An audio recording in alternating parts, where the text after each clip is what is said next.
En visite à Porto Novo, dans le cadre du projet de modernisation de l'administration foncière POMAF et du projet de préparation de la mise à l'échelle du cadastre national PPMEC, l'ambassadeur du Royaume des Pays-Bas près le Bénin a chaleureusement été accueilli par le maire Charlemagne Nyakoti ce mardi 19 novembre 2024.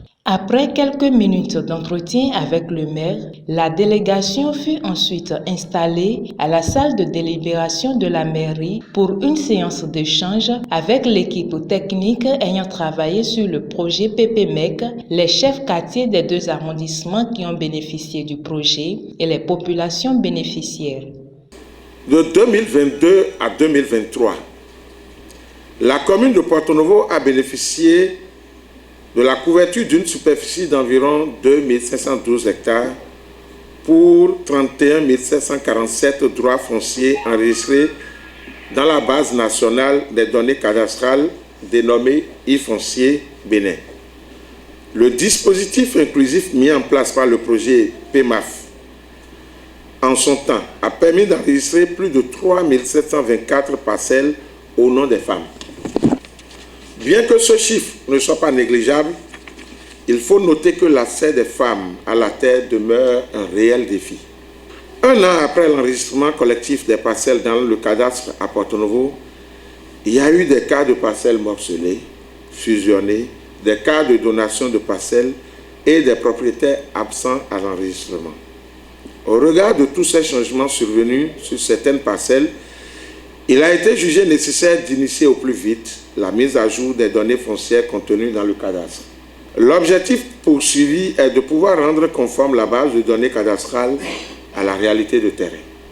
Excellences, Mesdames et Messieurs, dans le cadre de l'opérationnalisation de la mise à jour des données cadastrales à Porto Novo, Monsieur l'ambassadeur, le projet PPMEC a renforcé les capacités techniques des agents de notre commune. C'est pourquoi je tiens à saluer le soutien précieux apporté à notre personnel du service des affaires domaniales et environnementales qui, grâce à la formation reçue sur l'utilisation du système e-foncier Bénin, est aujourd'hui assez outillé pour assurer convenablement la mise à jour automatique des données cadastrales. En plus de la formation du personnel, le projet PPMEC a également mis à la disposition de ce service un kit complet de matériel informatique pour assurer efficacement et de manière continue la mise à jour des données sur les personnes, les parcelles et les droits y relatifs. Ce matériel est effectivement utilisé et plusieurs cas de mise à jour de parcelles ont déjà été effectués avec succès à travers e-foncier Bénin. Tout ceci nous rapproche évidemment de notre ultime objectif, délivrer à nos populations des certificats d'enregistrement au cadastre, preuve visible que leurs parcelles sont bel et bien sécurisées dans une base de données nationale. Nous osons vivement croire que ce projet se poursuivra dans les 3 autres arrondissements restants de notre commune afin de couvrir l'intégralité de notre territoire communal. Monsieur l'ambassadeur, cette couverture intégrale permettra, au-delà de la justice sociale, comme je vous le disais tantôt, d'éviter un double système de gestion foncière, à savoir la méthode classique, où on continue d'utiliser les papiers et les documents en RAD, et celle du cadastre qui est entièrement numérique, sécurisé et fiable.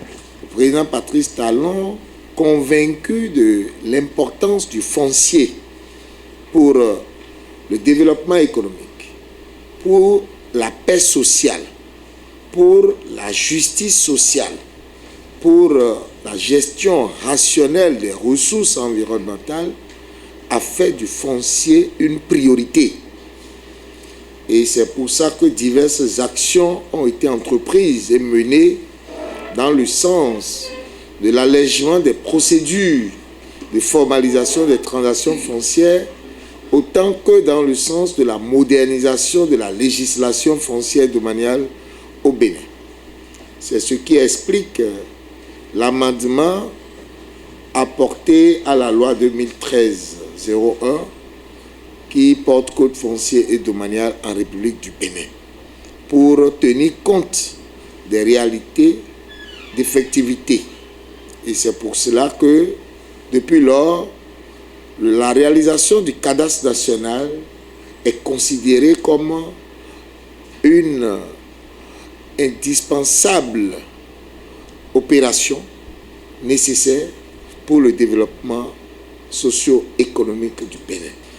L'ambassade des Pays-Bas, très tôt, a été convaincue aux côtés du gouvernement de la nécessité de moderniser l'administration foncière au travers de la réalisation du cadastre national.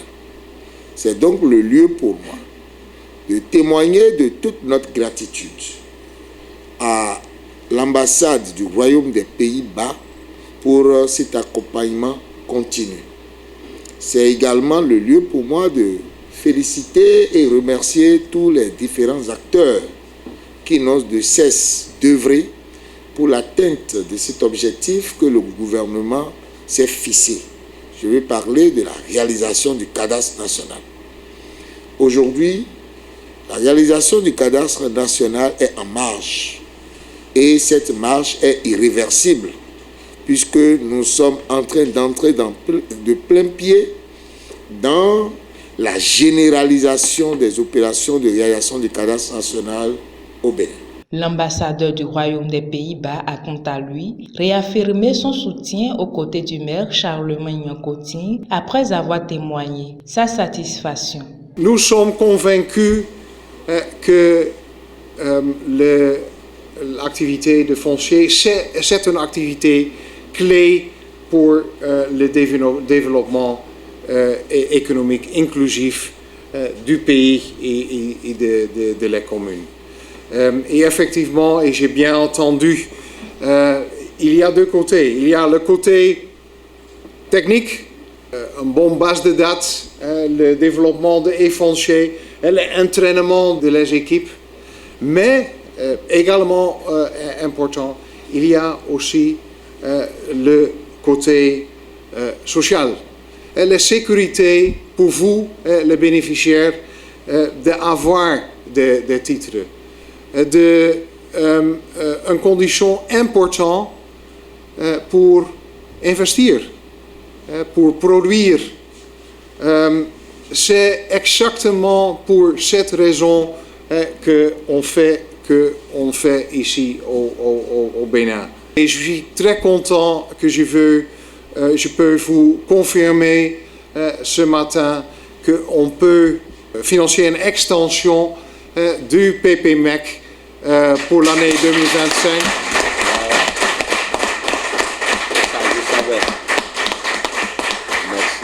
Avec un budget de 5 millions d'euros. Et ça donne la possibilité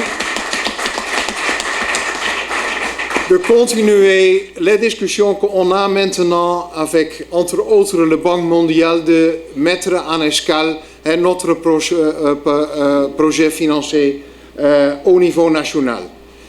Il s'en est donc suivi la présentation de la situation foncière de la commune de Porto Novo, puis la présentation du niveau d'avancement des activités de mise à jour des données cadastrales. Une présentation à la suite de laquelle la délégation de l'ambassade des Pays-Bas a tenu une séance de questions-réponses avec les acteurs locaux et autres parties prenantes qui ont apprécié ce projet à sa juste valeur, mais souhaitent également qu'il soit élargi au niveau des autres arrondissements. Par ailleurs, les bénéficiaires ont reçu leur certificat d'enregistrement au cadastre et le maire n'a pas manqué de saluer la participation active des différents acteurs qui ont contribué à la réussite de ce projet qui est un outil indispensable de développement. Veuillez bien transmettre aux autorités de votre royaume toute notre reconnaissance. Je voudrais remercier l'ANDF pour le professionnalisme dont fait montre l'agence depuis sa création. C'est pour la première fois dans l'histoire de notre pays que nous voyons, disons, le sérieux dans la gestion du foncier au niveau de notre pays. Depuis que l'ANDF a pris corps, on a senti véritablement un changement, un vent de modernisation a soufflé sur notre pays et nous espérons que ça va continuer. Cette séance a pris fin par la visite d'un site d'affichage des données cadastrales dans le cadre de la mise à jour.